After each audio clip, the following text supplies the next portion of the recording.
Continuano i congressi territoriali, oggi è la volta della UIL, il settore della funzione pubblica, un settore molto importante, in particolare per la nostra provincia dove i dipendenti pubblici sono tanti. Esattamente, oggi continuiamo con il congresso dell'FP. L'FP non è altro che una nuova categoria che è l'accorpamento di due importanti e grosse categorie quali l'FP e la UIL PA. Oggi rinnoviamo le cariche, anzi ripartiamo con una nuova scommessa, con una nuova leadership rispetto alle problematiche di due importanti settori che sono gli enti locali ma anche le funzioni centrali, quindi statali.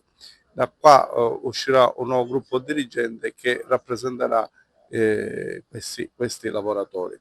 Continuiamo fino al 12 marzo quando ci sarà il congresso confederale che sarà la fine dei lavori congressuali per Agrigento per quanto riguarda la UIL.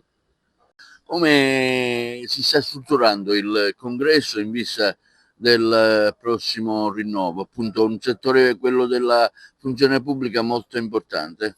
Sì, questo è il primo congresso della funzione pubblica, unifichiamo le due categorie per concentrarci in una grande categoria che sarà il fiore all'occhiello di tutta la UIL, permettetemi di dirlo. Il congresso è molto partecipato, i delegati faranno i loro interventi, usciremo ancora più forti di prima da questo congresso che ci vede molto appassionati e partecipi. Come siete arrivati a questa decisione? Questa decisione è nata dalle indicazioni della segreteria nazionale. Noi diciamo nella provincia abbiamo una grande sinergia, abbiamo avuto una grande sinergia, c'è stato un processo di unificazione molto appassionato, attivo, ci siamo confrontati sulle tematiche e comunque accomuna tutto il pubblico impiego perché parliamo di servizi del pubblico impiego, quindi questa è la funzione pubblica che sarà oggi e che sarà domani.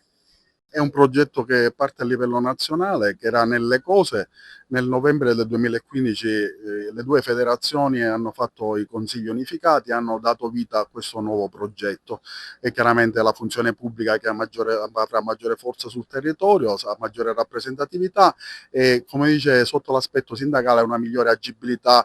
Copriremo tutto il mondo della funzione pubblica e quindi saremo più presenti su tutti i settori, sui ministeri, sulle agenzie, i comuni, rafforzeremo le posizioni che noi abbiamo a livello negoziale. Ecco, qual è il rapporto con l'amministrazione centrale e la regione? Siete soddisfatti? Ma noi abbiamo posto delle segnalazioni al tempo a livello regionale sulla contrattazione a livello diciamo che viene fatta su Palermo.